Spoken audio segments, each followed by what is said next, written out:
Afternoon, good noon, depending on where you are, of course.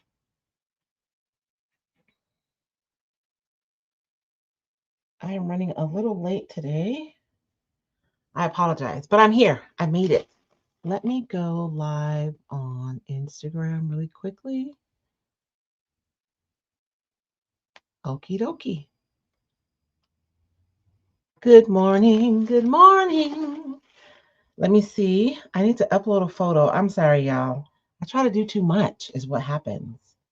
And then, but I do want to upload a photo to show you guys because I did some join without mic or microphone. Yes, please. I did some prep. Whoops. So I want to show you guys what our piece looked like before I did my prep, and I forgot to upload that photograph. So give me 1 second, and I will get that uploaded.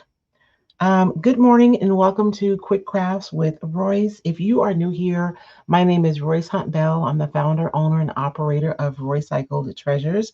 And I've decided in order to jumpstart our creativity for 2026 that I'm going to meet you guys here every morning or noon or afternoon, whatever it is for you, at 11 a.m. Pacific Standard Time on YouTube, Facebook, and Instagram. So we can do a craft together. And I'm saying a quick craft, but that has not been what's happening. So we're just going to say we're going to do a craft from start to finish each day. How about that? So if you guys are curious about what we've done already, you can catch the replays. If you go to YouTube, I do have a playlist with all of the videos that are listed there. And I encourage you guys to visit my community on YouTube, where you can see photographs that I've posted of past projects, and you guys can also post yourself inside the community, and that way you guys can share any projects that you've created. But without any further ado, let's get started. Oh, and for today's, for my morning live, you guys, I'm not looking at the comments because if you know me, you know I'm squirrely. So I want to stay focused. So I won't be looking at the comments. But if you are on Facebook, I'm able to go back and review the comments. I'm I know there's a way to do it on YouTube, but I haven't figured it out yet. And on Instagram, I can't see the comments once it's done. So you can wait until the replay goes up and you can put the comments there and then I can answer, or you can just message me. That's a way too. So today, you guys, I want to show you guys what we're working with today. And don't laugh at me. My husband bought me this insanely huge tin of cookies this Christmas. And I mean, it's huge, this lid. And so this is what the lid looked like before. And so I've done some prep work for the sake of time this morning. So I'll show you guys where we're at right now and what I've done. I didn't want my the ledge to be like black, so I used a really dark, it's kind of a putty brown spray paint. And then of course I have used a white primer on the inside. I did scuff sand this one a little bit before I started painting. And that's just scuffing off any of the shininess so that I could guarantee that I have really good adhesion. So that's how I prepped this piece. The two pieces that I was considering for this was this one, which is the, oh Lord, I always forget the name of this one. This is like a project block. So you get two designs on one sheet, and it has I think it's typography grain sack, or I can't remember the name. I'm sorry, y'all. I'm fired. If there are any recycled retailers in the places, you guys can help me out maybe and tell me the name. And if you are a recycled retailer, be sure and leave your link in the comments so customers can find you to buy paper. If you're looking for recycled decoupage paper, you can find it at roycycled.com. You can either buy direct or you can find the retailers who carry it. So you may have a shop in your area. But I settled on this paper. This is our spring design, one of the spring designs from last year. And this one is a project block. So it has 4 distinct designs on it. So you kind of get 4 pieces for the price of one in this one sheet. Not kind of, you do. So you have these two. You guys will recognize our bunny from the can that we did earlier this week if you were on that live. And then you also have these two. And the one I want to use today is actually, oh yeah, I settled on this one right here. So I'm going to go ahead and trim this one out.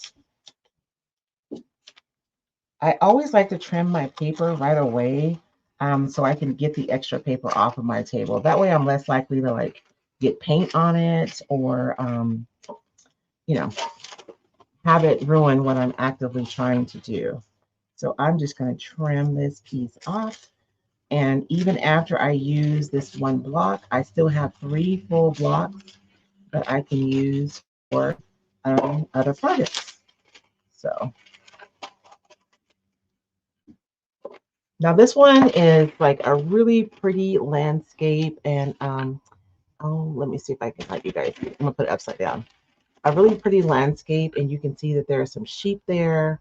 And so one of the things I wanted to talk about this morning was color. When I was trying to figure out which spray paint I wanted to use, I knew I wanted a dark color and I didn't want it to be black. And so when I was figuring out what color I wanted, I looked in the back of here. Sometimes when you guys look at these designs online, you really don't see the full design. There's stuff on here that's really hard to communicate through the camera, but there is a texture. Can you guys see that in the background of this design? And in the back of that texture, there is a dark color. And so even though these aren't like the exact same color, they are like the same tone. So tonally, these two match. So I'm going to choose that color. And then I'm also going to pull in a really pretty green that I can pick up in these trees right here, um, in the background here. And then, of course, I'm going to go over the very top with a creamy white. And that's just going to be around the ledge here. That's what we're going to do. And so sometimes when you're looking at something and you're trying to figure out what colors to choose, I learned this years ago from Martha Stewart.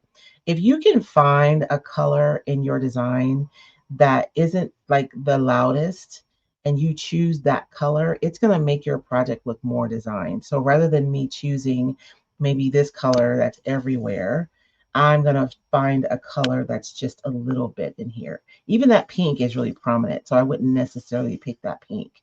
But this green is just barely there, or maybe even there's some little gold here in the grass. That would be really beautiful with this as well. So I'm going to set this aside though, because we're going to do our painting first. So today I'm going to be using, I spray painted this already. I am going to be using some chalk style paint for the green, and then I'm going to use the milk paint on top of it.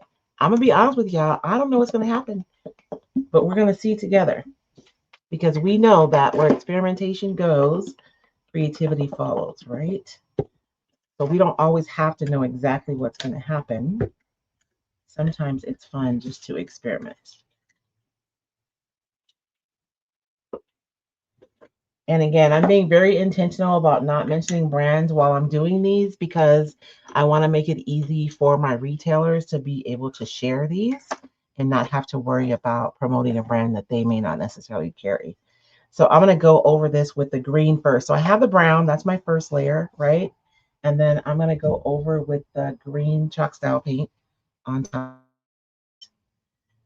And the reason why I'm saving my decoupage to last, because I want to reduce the odds of my getting paint on my paper by just putting it on the very last. If I need to put more white down, that's easy. But if I get paint on my paper, I'm going to be sad. So this is just a really soft green. And this isn't even going to be the main color. This will just be one of the colors that'll peek through when we distress this piece. And I know you guys think I'm crazy, but stick with me. This is going to be super cute when we're done. Y'all see this big old tin? David brought me enough sugar cookies to last me probably till July. And that's exactly what he said too. So I took all my cookies out and I put them in a Ziploc bag so I could seal the top to that tin. You guys should give me some ideas on what I could do with the bottom of this tin, because I stole the lid, but the bottom is still there. And it has to be an idea like without a lid, because I'm already stole the lid today.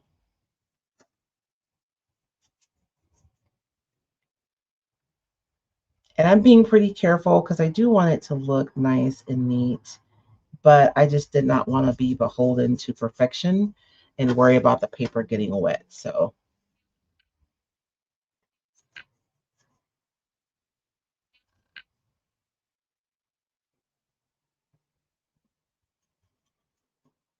and I'm just cutting in around this ledge with my brush.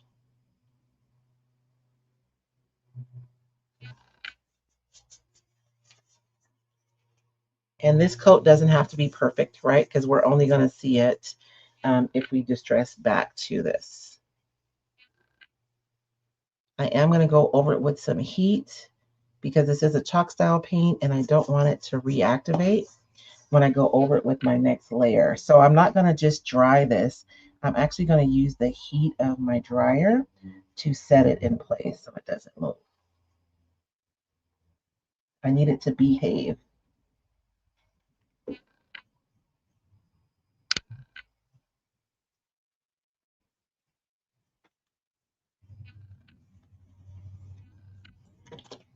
Okay, so I'm going to dry that.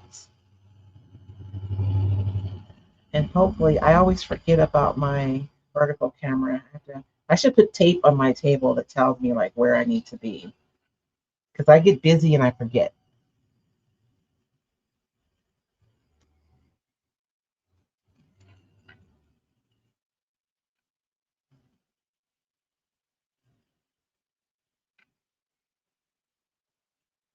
If you guys are curious, because we've been working a lot with metal and decoupaging metal this week, and you guys have seen me decoupage wood. We've done plastic. If you would like information on like what precautions or approaches you should take when decoupaging different surfaces, you can put, if you're on YouTube, I mean, if you're on Facebook, you can put hashtag surface in the comments, all one word, and I will send you a link for you to grab that resource. And it's like a quick view of like, if you're decoupaging metal, this is how you want to prep it. These are the things you want to think about. If you're decoupaging plastic, you know. So it's information to help you in your creative journey. And I do have those quite often.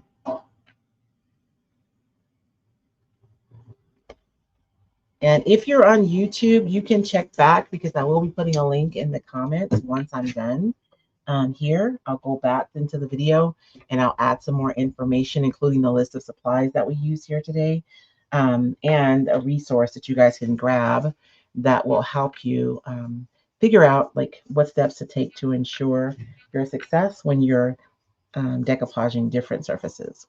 Plastic, glass, wood, metal, just things to think about to make sure that you don't have any issues. I'd rather have you guys learn from my mistakes than for you guys to go through it yourself. And anything I teach mostly is because I had a boo-boo and I'm like, oh, I better make sure people know this so that they don't do that too. I'm just going back in. I do want to kind of have full coverage here. Um, and I had some spots that were peeking through. When you're painting, you know how sometimes you'll paint and your surface looks like you have full coverage. And then once it dries, you see like the background peeking through. What happens is as the paint dries, it shrinks. And so sometimes when you think you have full coverage, you really want to look again after it dries because if your paint's done any shrinking, your background may be peeking through the paint in some places. So even paint that give you really good coverage, even if you go through and just do like a spot coverage, you know, like a go through it and just kind of lay down spots to cover those places. You may not have to do like a full second coat, but you'll want to inspect it and make sure that you don't have anything peeking through once the paint dries. Okay, so our green is dry, and now we're going to go in with some white milk paint. I tried to mix this a little thicker, but I think I may have mixed it too thick. Let me see.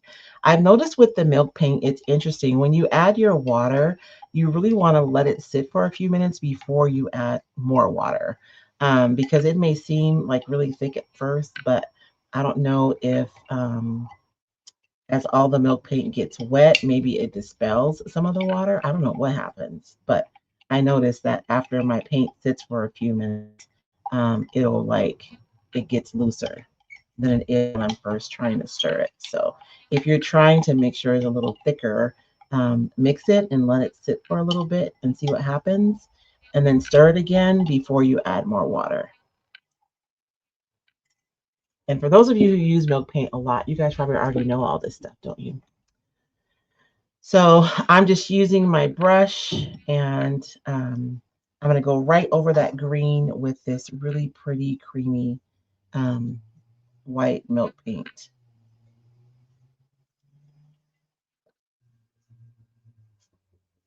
And I could have done all this without you guys, but like then you wouldn't have seen the whole project.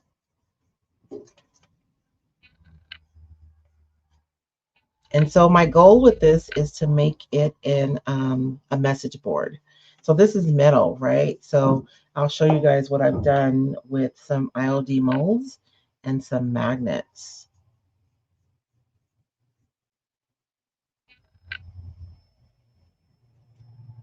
in order to create magnets for our board.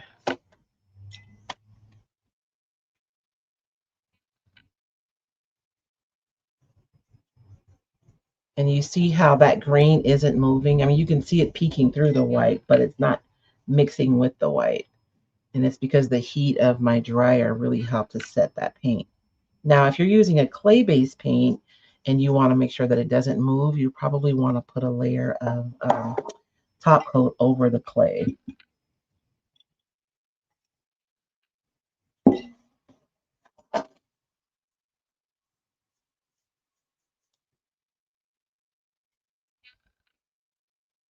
And I don't know if this milk paint is going to crackle more or less over the chalk style paint. I'm curious to see what happens.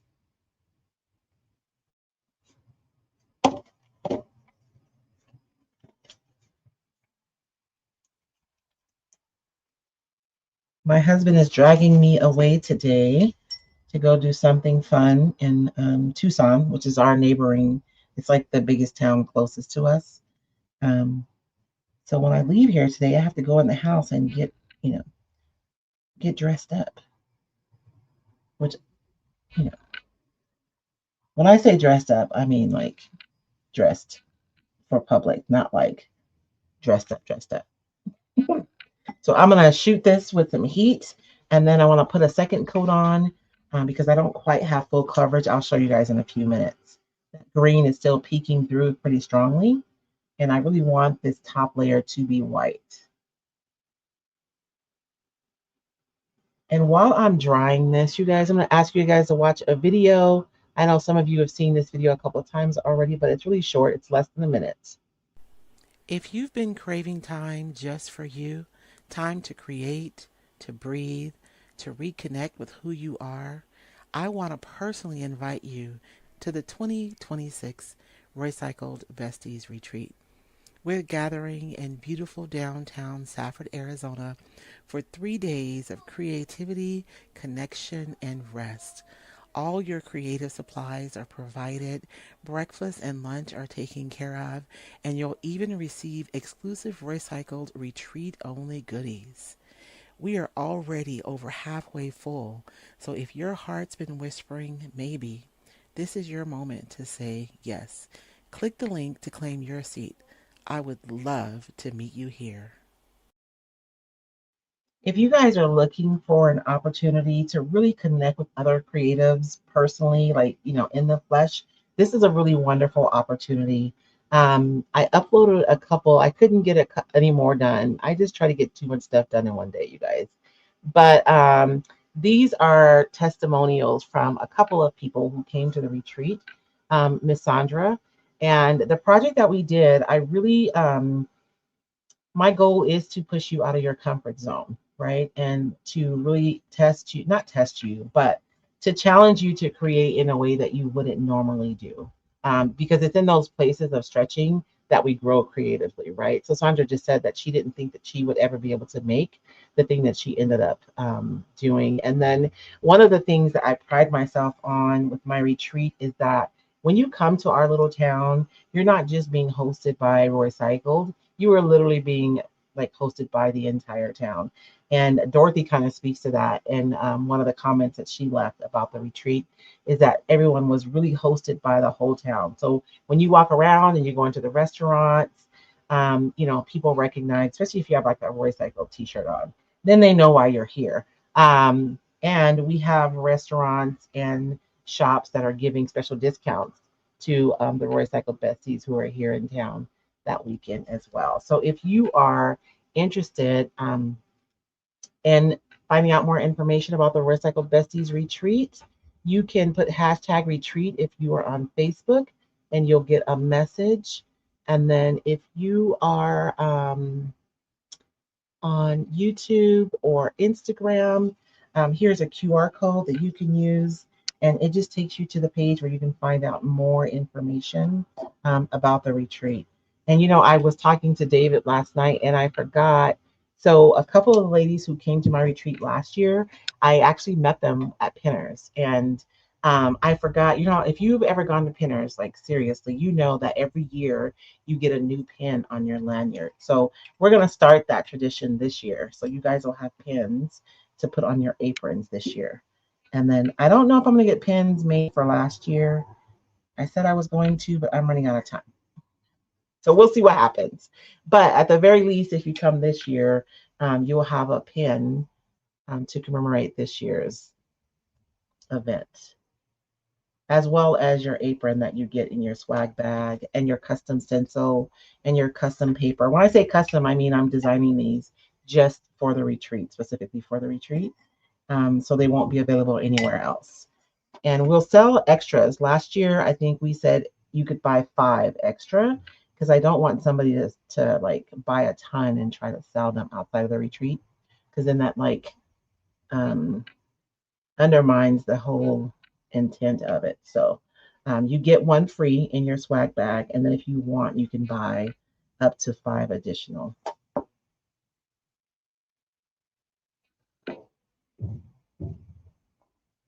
And the price does include breakfast and lunch, and not like jacked up breakfast and lunch either, like really good breakfast and lunch from our local restaurants who cook using real ingredients. And our continental breakfast is actually from our local bakers. So it's not like Safeway pastries. We're actually going to our local bakeries and buying and bringing over to the venue. And last year she made us some quiche. They were so good.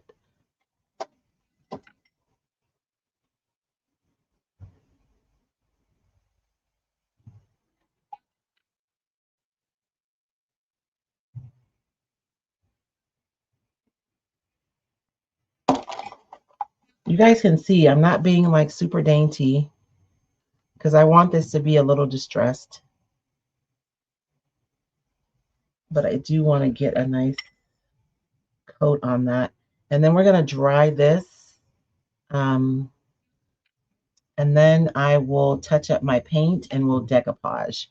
And then I think that with that design, I'm going to need some Crackle. What do you guys think? I'm thinking yes. I'm thinking my answer is always going to be yes to Crackle, pretty much. Let's see. It's 12:27. See, there's no way I could do a 20-minute craft. I just don't think so. I mean, I could, but it would be boring, right?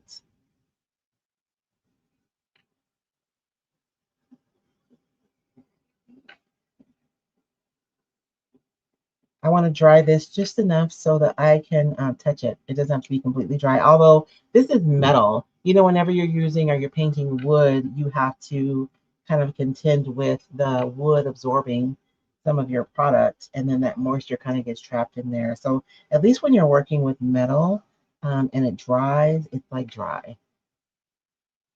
I put it on a little bit thicker, hoping that I would get some more cracking. Oh, there it goes.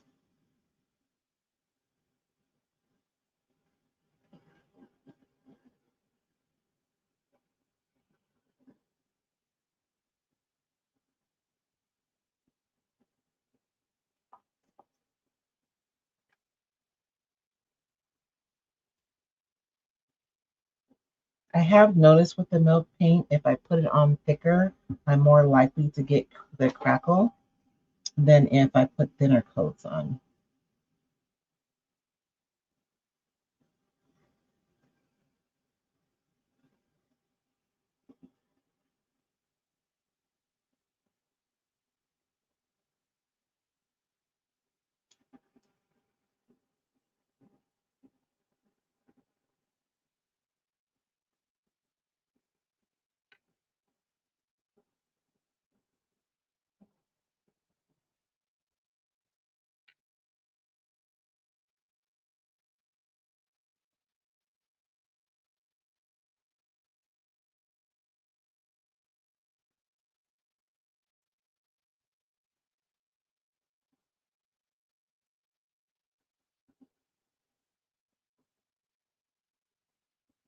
I think that's dry enough. I'm drying it and I'm also applying heat so I can get more crackle. So that's why it's taking me a little bit more time.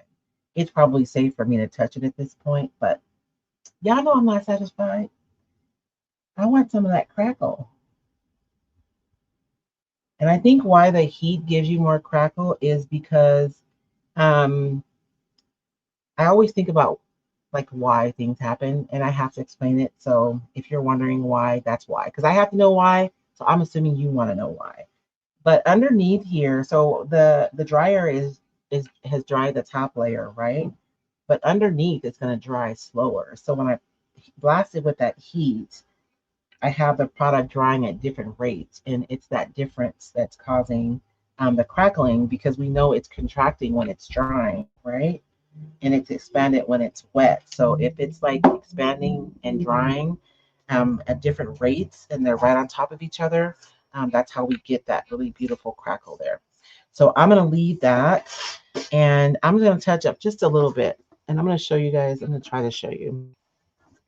You can see that there's a white milk paint and I do have some crackling that's going on in the paint. Just a wee bit. And I actually didn't get too much paint on the middle. I'm kind of happy about that. And I had used some white primer, but I think I'm just going to touch up with some paint. I don't think it has to be primer for the touch up because the primer's already done its job, right?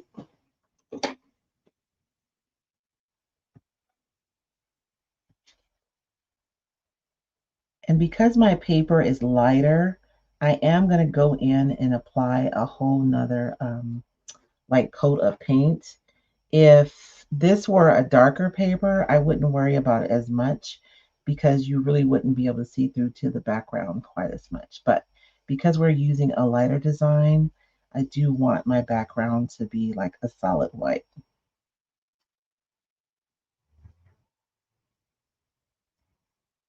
And on one of our projects, we're gonna experiment with underpainting because I always say to paint white, and that's like a general rule. But you can play with your underpainting to create different effects. So I'm thinking tomorrow we'll do a clipboard and we'll play with some underpainting for that project. I'm gonna try to make it quick. We'll see what happens.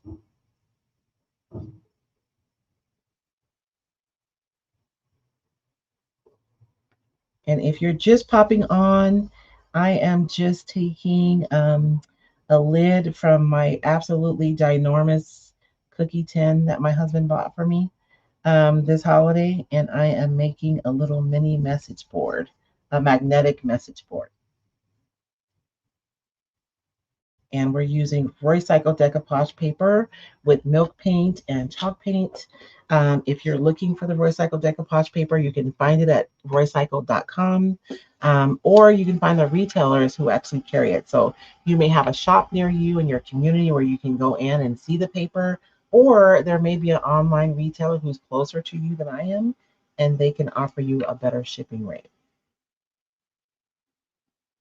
And if you are live and you're a Roycycled retailer, please put the link to your shop so customers can find you.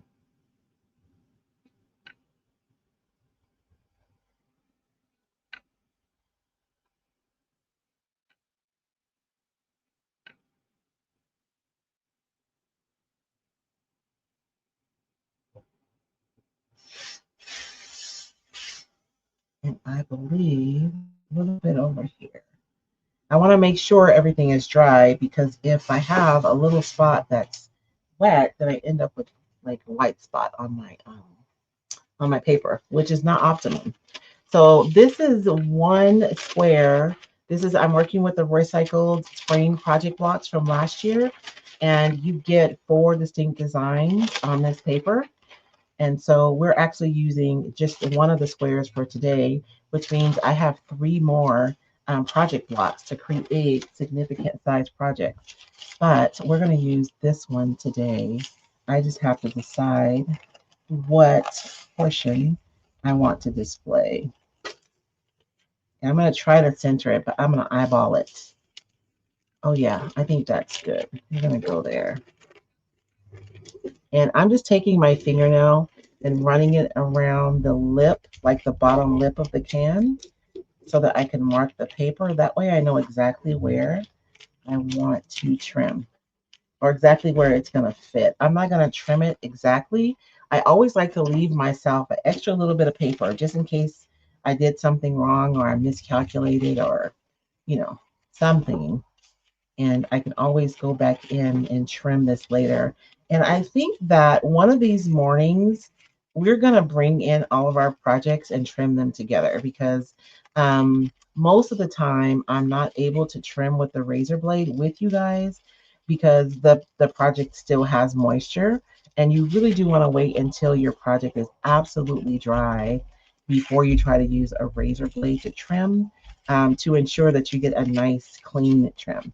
So we have all these pieces that we've been working on, and I have a few of them that need to be trimmed. So maybe one of these mornings I'll pull all of them out and we'll trim them together because there are different things to think about depending on how or like where your paper needs to be trimmed. So we're going to decoupage this right inside this square.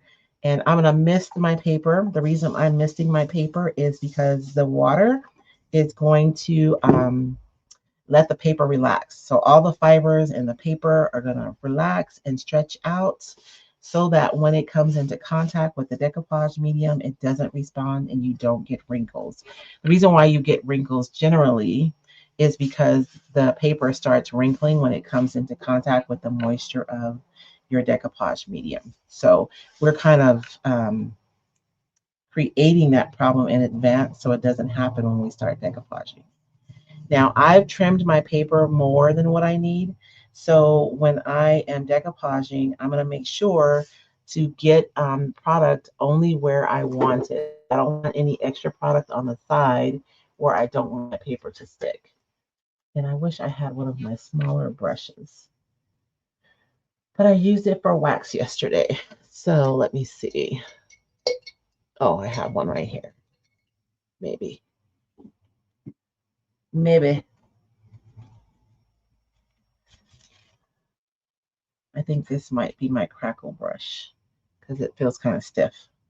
We'll go with it though. So today I am going to be using, what do I have? I'm just using a water-based varnish is what I'm using to decoupage with today. And you can use whatever you have on your craft table is perfectly fine to decoupage. It's just a matter of preference and what you have, right? Because you don't have to always go out and buy the new thing. So if you have like chalk paints or clay-based paints on your craft table, you're more likely to have like a clear coat or a top coat or a sealer, a water-based one. And that's perfect for both adhesion, like to adhere your paper and to seal your paper.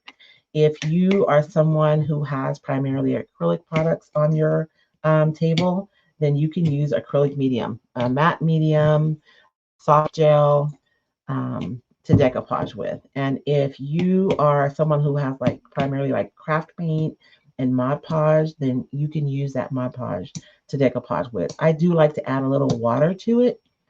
With the tissue paper, this tissue paper is an 18-pound tissue paper, so it's a little heavier than regular tissue paper.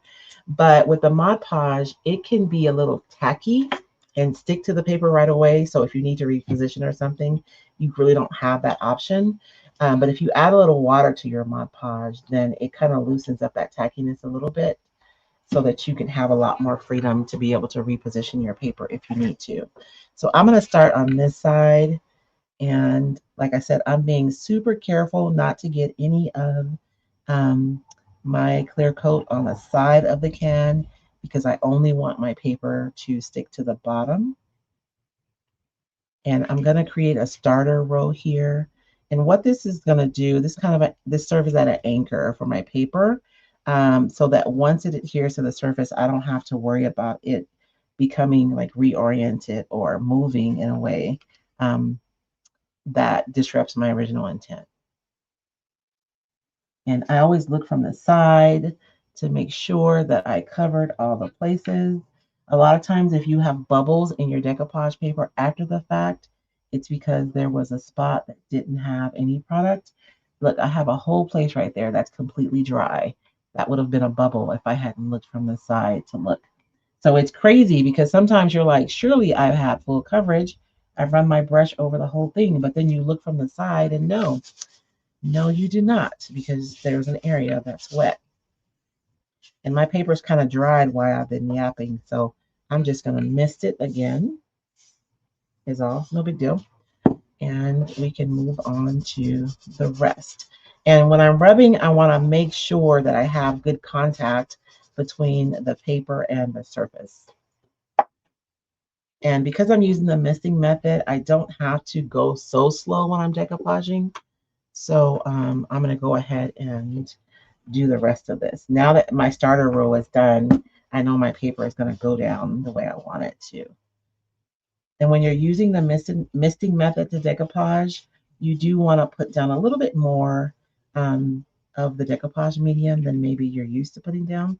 Not too much. You don't want to have a puddle, but because then you'll get weird ripples, but a little bit extra.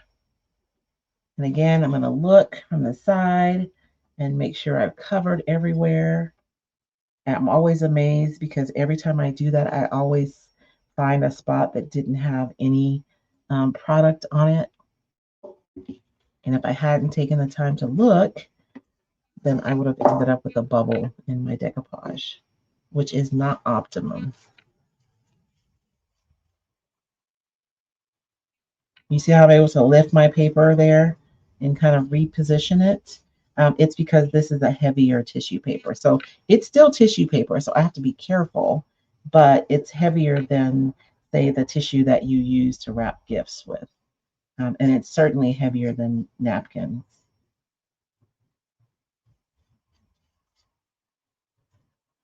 And then I'm going to go right over the top of this.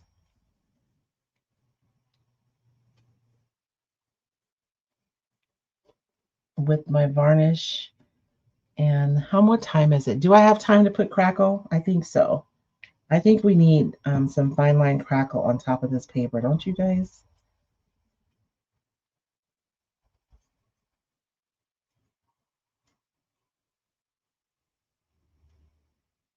I do have some wrinkles in my paper because I was yapping and I let my paper dry, but I think we're okay. And if you have little small wrinkles, like don't stress because chances are they'll go away once the paper dries. As the paper like stretches back to its original shape, um, those wrinkles will like get stretched out. So I'm gonna dry this. Oh, I don't even have my fine line Crackle. I think it's over there.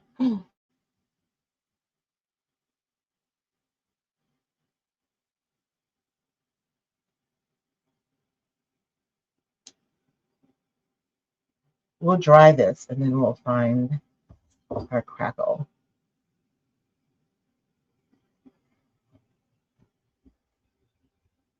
Now, while I'm drying this, I do want to take a few minutes to talk about the magnets. So I've taken some IOD molds, and what I've done is just glued some magnets onto the back of them. And so these are just pieces from different molds that I've chosen to use here to make my magnets, right? And I painted them gold. And for the larger pieces, I did put 2 magnets on the back. And I would use E6000 glue to glue my magnets on my pieces. But like, you don't have to use gold, right? These are some pieces that we made in the Roycycled membership. We were playing with air dried clay, and we used resin over the top of these to make them look like fired clay. And so I was thinking I put some magnets on the on the back of these or whatever. Like, and again, just because I present a project in a specific style, maybe this isn't your style, doesn't mean that you have to use like this paper and you have to use these products. You can always tweak the details to fit your personal aesthetic, right?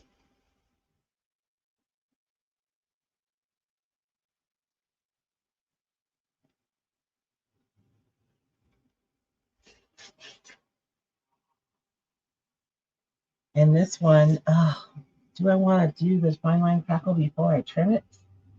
I don't even have my razor blade out.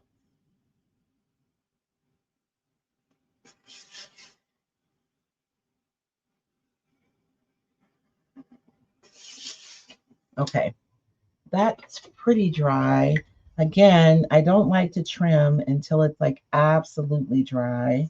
Um, so we're gonna take a chance, and we're gonna put the fine line crackle on, and then I'll trim it later. It does not seem like a good idea, but it's kind of where we're at. And I'm going around the edges. Any edge that picks up, I'm gonna go down with my brush and just put some more product down there.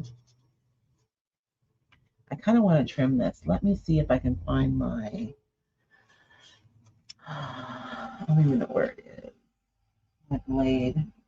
Whenever you're trimming your decoupage paper, there's a couple of things that you want to think about. And I mean, we trim it with a sanding block and we know how to do that. But if you're going to be using like a blade to trim, you really want your paper to be completely dry. If your paper is wet, it is simply not going to trim cleanly because it's going to tear, right? Instead of trimming. And you want to use a really sharp blade. And I feel like, though, if I had to choose between using a really sharp blade or using my, like trimming it when my paper was dry, I would choose trimming when my paper is dry. Because even if your paper is completely dry and maybe your blade isn't like super sharp, you're still more likely to get a nice clean trim than you would be trying to use a really sharp blade with wet paper or moist paper. Because this is metal, I'm thinking that it's probably pretty dry, but I guess we will see. And I'm just taking my blade, and what I'm going to do is there's a lip on here, and I'm going to use this lip to guide my blade. So rather than me trying to go straight down like this and hoping I get it straight, I'm actually going to use the side of this to guide my blade so that I know it's going to be straight all the way around.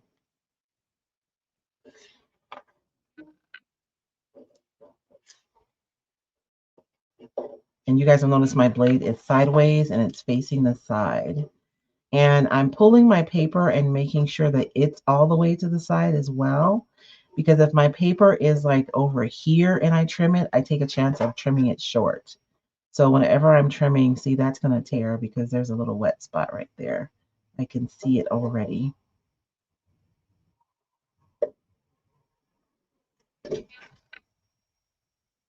That's wet too. So where it's dry, it's going to trim super clean. But anywhere where there's moisture hidden in there, it's just not going to trim well.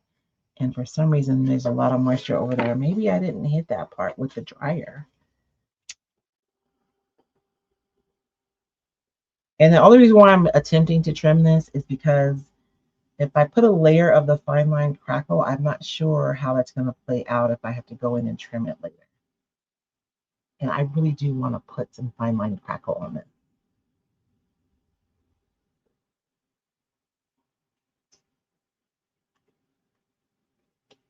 And again, I'm not looking at the comments right now, you guys, because I'm trying to stay focused.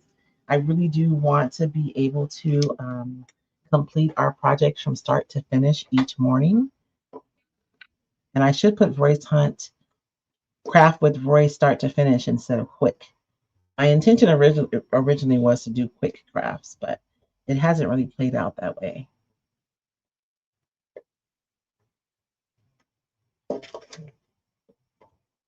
But if you have to leave or pop off, you can always come back and watch the replay.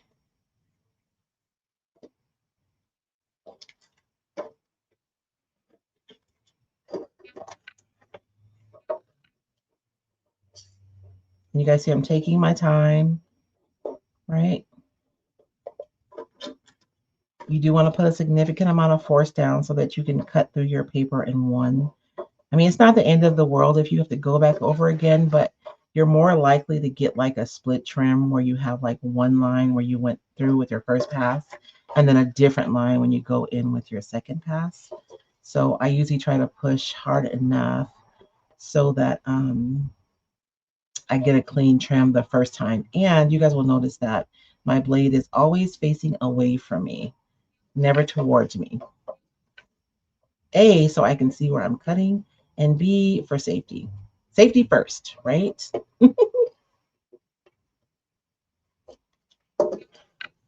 My children used to make fun of me when they were like preteens. Safety first, safety first.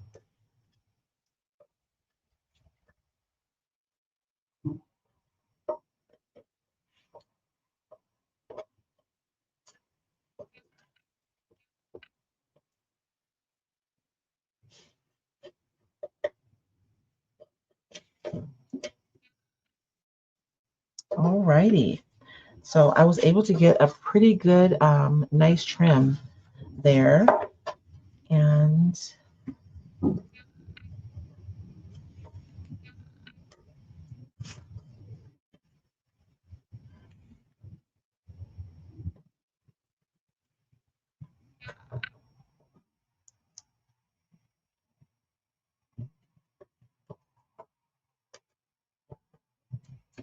okay. So I'm going to go grab the fine line crackle. You guys don't go anywhere. Talk among yourself. I'll be right back.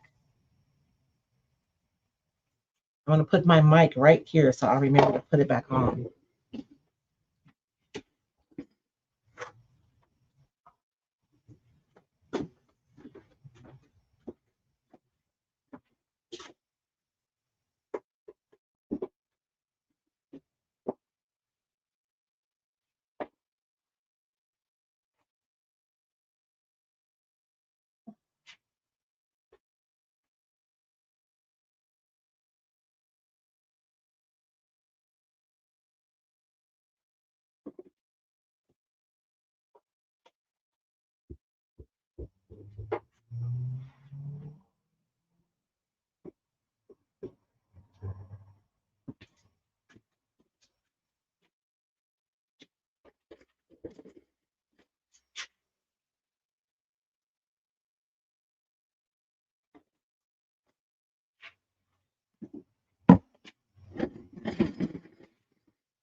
Oh, I found it.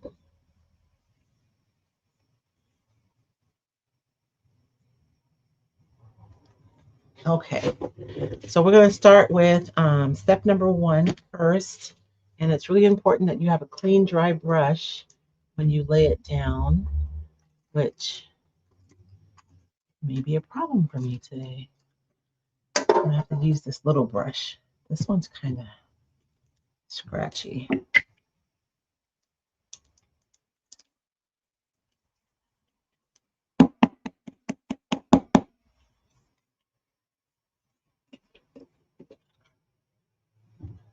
And I'm going to lay this down pretty generously, not too thick, but I do want it to be generous.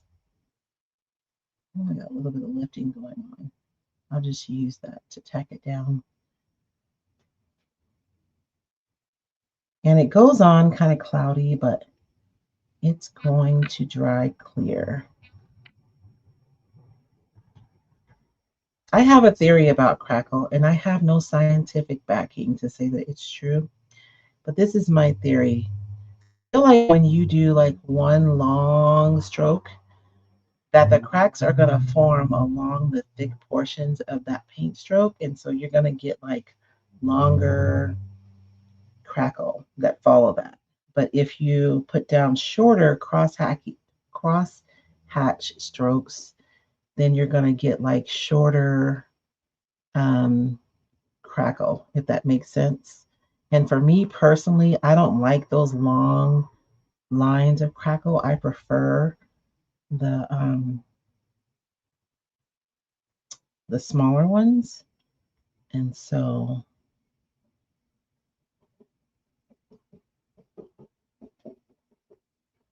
if I look a little erratic, that's what I'm doing.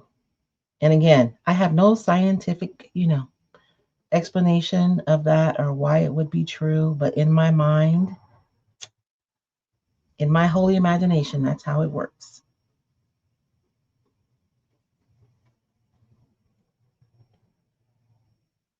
So lay that down. And then when you're laying it down, it's okay for you to have some areas that are thick and some areas that are thinner. If you look at an old oil painting, the crazing isn't like perfectly uniform across the whole thing, right? It's kind of, there's more in some places and less than others. So um, sometimes we expect perfection when we are like literally trying to imitate what it looks for something to be aged and distressed, and it's not going to be perfect or uniform, right? Lord have mercy for Jesus. It's 12:55. How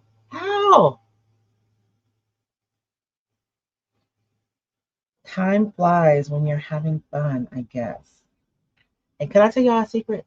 So I'm live, right? And I'm doing these videos every day and I'm talking to you guys because I know you guys are there. But like honest to God, even if you guys weren't here, I would probably still be talking to myself almost as much. Nobody listens better than I do.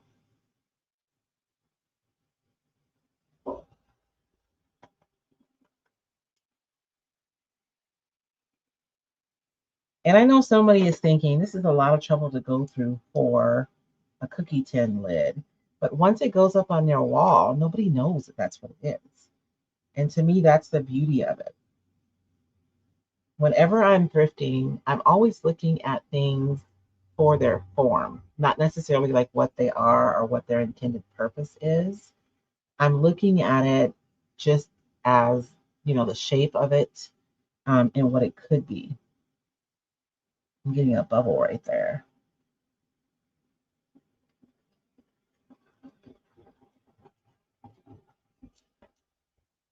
And I'm going to dry this pretty good, but I got to be careful because if I get my dryer too close to my paper, then it doesn't like it. So if you're doing this at home, just like chill and let it dry because you're not going to be in a hurry like me, right? So you can just let yours dry without trying to make it. Although I do think when you put the second layer on and you go in with the heat, that you do get more cracks.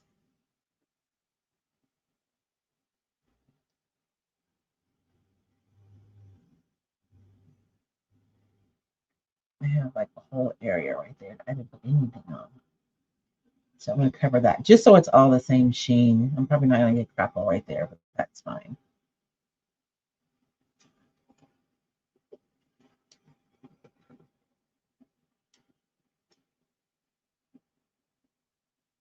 Okay, it's dry to touch. And for number two, I want to make sure that I shake it. I don't want to shake it too much because I don't want to get bubbles in it, but I do want to make sure that all the stuff is mixed up in there really well. And I usually get a whole nother brush, but I do not have another brush, so we're gonna cheat. Oh Lord, I don't want to wet this, so I'm just gonna wipe the first stuff off of there. And then I'm gonna go in with my second coat.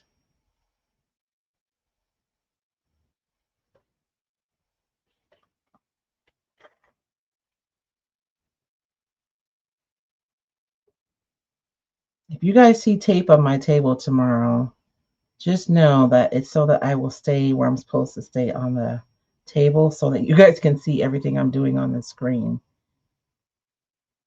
because sometimes I get wrapped up in the project and I forget.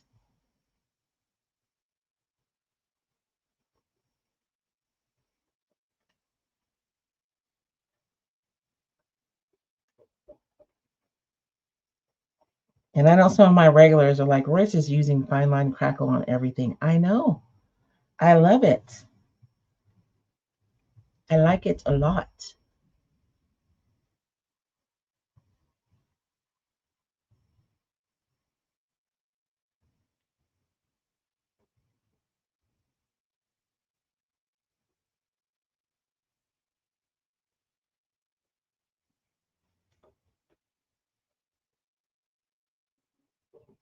I remember in the 1980s, like pink and green were just like it, right?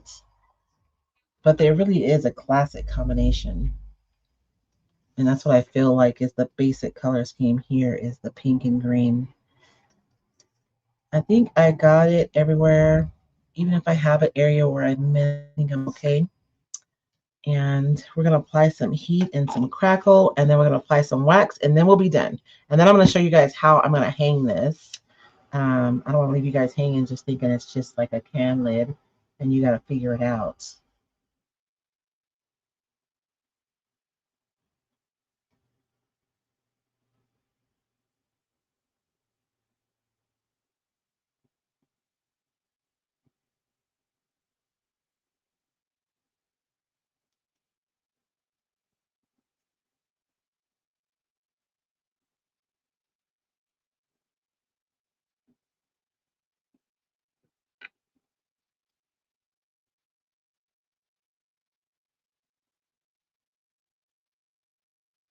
If you are new to Roycycled and you want to learn more about decoupage, check out roycycledacademy.com. Or if you go to roycycled.com, you'll see a tab that says Learn, and you can click that, and it'll take you to Roycycled Academy as well. And over there, I have a decoupage with confidence course. And inside of that course, we go over the basics of decoupage, but I also teach some pretty advanced decoupage methods as well. And it really helps you to be able to create some pretty awesome stuff. I know that decoupage, like at the most basic form, is just gluing paper to surfaces, but there's so much you can do with it. I really do love decoupage a lot. I like it a lot.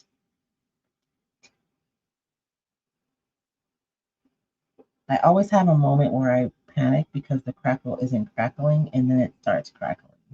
I'm hoping that's what's going to happen because I'm not getting a lot of crackle. But I'm going to just believe that it's coming. And it may come when I leave it because I'm not seeing a lot of crackle. But I'm applying. Oh, there you go. See, every time I lose faith, it shows up. That's how the Lord works, isn't it? You just have to know that you know that you know that all things work together for our good, right? Okay. Oh, it's so yummy, you guys. I put a little too much right there in the middle, but it's okay. It's supposed to look old. And I'm going to distress the edges just a little bit to see if I can get some of the green in that putty brown to kind of peek through a little bit. And then we're going to mix everything all together.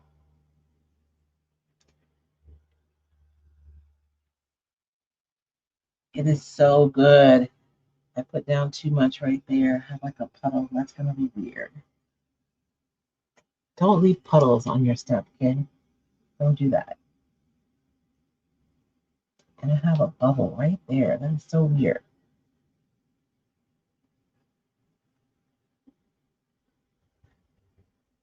You guys want to solve a problem really quickly? So I have right here a bubble. I don't even know why it's there because I know I put down enough product. So I am going to cut that open with my little blade right here. And I'm going to cut it along this frame to help me kind of hide that line a little bit. I'm being a little sneaky.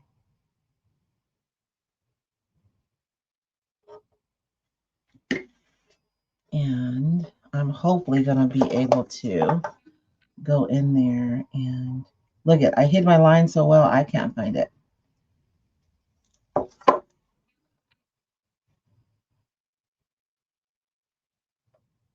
Because that bubble is bothering me. And I'm sure it happened because I was adding heat, but I want to make sure. So I'm going to go in and just add a little product right under that lip right there.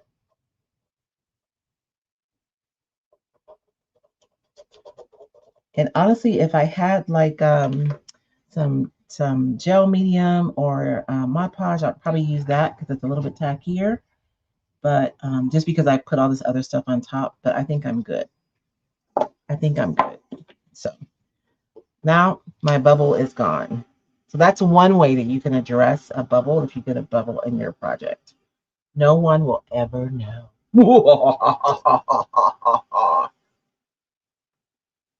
Except that now my sheen is different right there. I'm going to do this. And I'm not even doing this for the crackle. I'm just doing it so that it's the same sheen as everything else. And I don't have like a dull spot right there because that varnish is matte.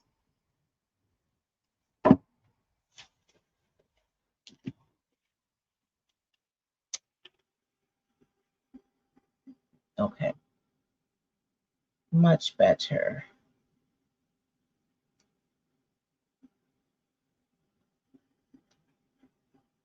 I was talking, I have a Roycycled Besties membership and we meet once a week. We craft together and then we visit for like an hour. Like we literally craft and then we visit.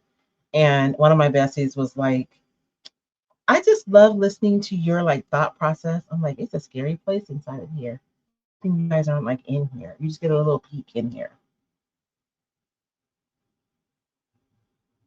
So I'm pretty sure all that is dry. So let's do a little bit of distressing, and I'm just going to use water and my towel here that I need to take inside and wash it at this point because it has like so much stuff on it. And I'm just misting water because that's the water that I have, right? And I want my towel to be pretty wet because I don't want to have to apply a lot of pressure. I'm going to go over this pretty softly because I want my wear to be, I don't know, soft. I don't want it to look like really sharp. You could use a sanding block, but it is a different look, right? I think when you use wet distress, it's a softer distressing.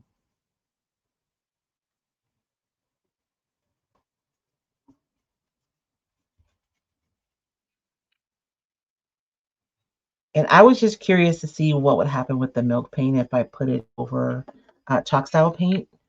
Um, in all of our other projects this week, I've been using milk paint over milk paint. I will say that because that green is set, that I'm not getting any of the dark from underneath the green, right? Because the green isn't moving anymore. So that's just something to think about. I could reach it if I were to use a sanding block, but I'm not going to be able to get it from wet distress. So we're just going to pretend I never wanted to do that.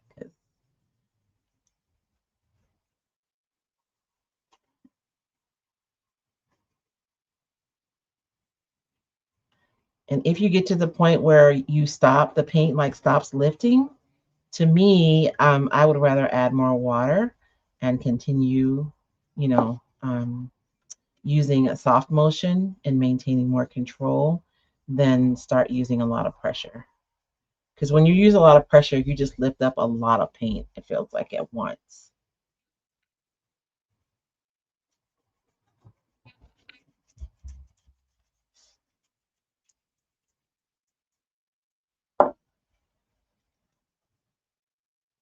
And of course, you can do as little or as much as you want. I'm always looking for balance, right? I don't want to have like a bunch of distressing in one place and none in another, even though I know, it's supposed to be organic, but okay. So we have our decoupage, we have our little bit of distress, so we see the green through there. And let's add I put all my wax away.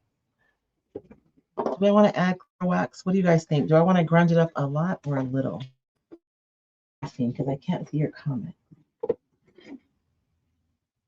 If I can get to my wax.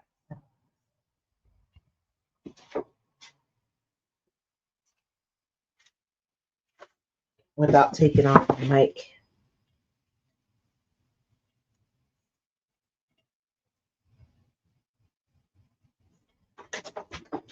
I think just to be safe, I'm going to do a little bit of clear wax. When I am using wax, and I've already sealed everything, not the milk paint, but the paper is sealed, right? So it's protected. So the wax is really just decorative, which is, it's fine. I get the protection of the top coat, and I get the beautiful finish of the wax. So it's like the best of both worlds.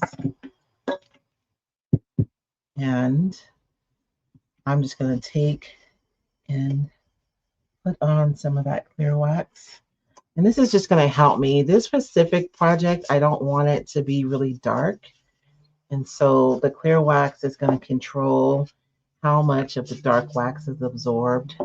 I can always add like more dark wax if I want, but I don't want to have this piece get dark really quickly because that's not the look I'm going for with this one. We did a lot of grunge. This is just like a different kind of grunge, right?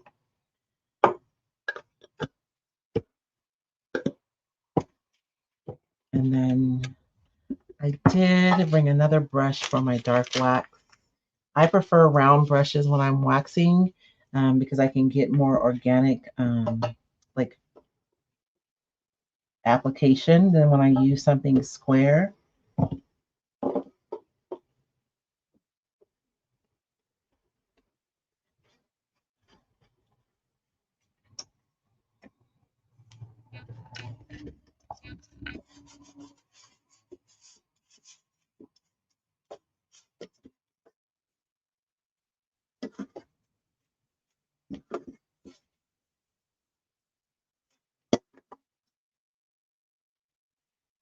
And if you're someone, because I know I had someone who said they teach a class at the senior center, like this project doesn't have to be a lid to a cookie tin. It could be like one of those round cookie sheets from Dollar Tree, right? And you could pretty much make the same thing.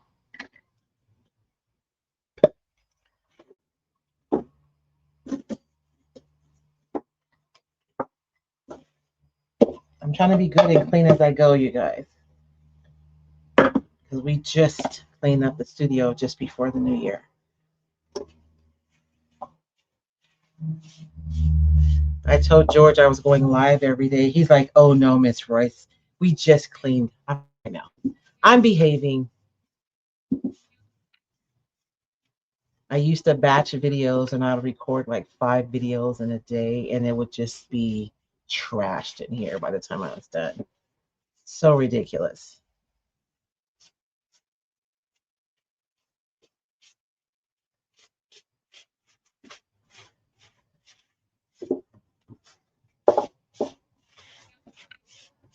So pretty. I just love the crazing that you get.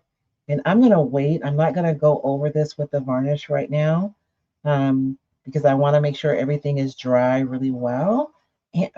And I may actually get more crackling as it dries. So I'm going to see if I can show you guys. You guys see that crazing? Isn't that beautiful?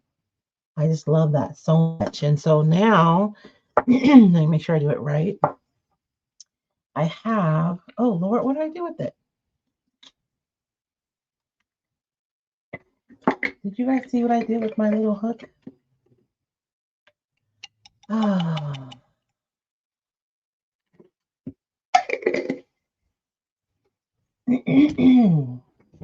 I drop it. I have a little tab, and it's a sticky tab with a hook on it. Oh, there it is. That I'm going to put on the back of this. So make sure I put it in the right place. And I just got these off of Amazon. I wish they had like smaller ones, but I bought 2 now, thinking I was going to get like, you know, the hook would be smaller. And both packs came in with these huge hooks on them. So it is what it is. But I'm going to make sure that I'm in the right place. And I'm going to hook that like right here so that I can hang this on the wall, right? And it'll stay. I maybe should have cut that and moved it up a little bit. It's too late now. It's on there. So I have my little hook on here. I can hang this. And then I have my little magnets that I can put on here. So if I want to leave David a little nub note, I can do that. What do you guys think? I think it's so pretty. And of course, this isn't my personal style, but I know that some of you like shabby chic, um, or like, I don't know, different style. So I thought I would do something light and bright and springy for today's craft. Thank you guys so much for joining me today. I hope you guys enjoyed this. Remember, if you're on Facebook, you can leave a comment. And if you have a question, I'll answer it the best I can. If you're on YouTube, if you'll just wait and come back and pop a question in, I'll come back and answer it because for some reason I can't see the live ones, the live questions. And same thing on Instagram. Everything goes away as soon as I come off of live. So, but I will be here tomorrow morning. I'm thinking we're going to do the clipboard tomorrow and we're going to play with some underpainting. So, what you can do underneath your decoupage paper to kind of change the way your paper looks and the outcome of your project. But you guys remember where experimentation goes, creativity follows. So be sure and experiment and play this week. Thank you guys so much for joining me, and I will see you tomorrow. Have a blessed day.